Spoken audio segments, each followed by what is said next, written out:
first began our media coursework with a preliminary task, it certainly got us off to a really great start.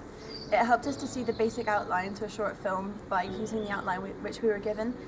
I feel that we've really come along as a group and we've developed a lot because we no longer need that outline to show us where to go, and we're now able to push ourselves forward, which I think has been really effective and it's really helped us along.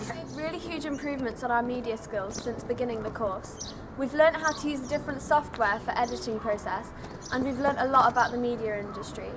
We still have quite a lot to go and a lot of improvements to be made, but I'm looking back at our prelim task and seeing the vast improvement we've made, and it makes me feel really satisfied about how far we've come since we made it.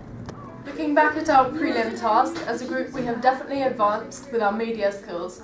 Not only have we learned how to push ourselves forward, but we have also learned how to use the cameras properly and how to use editing software.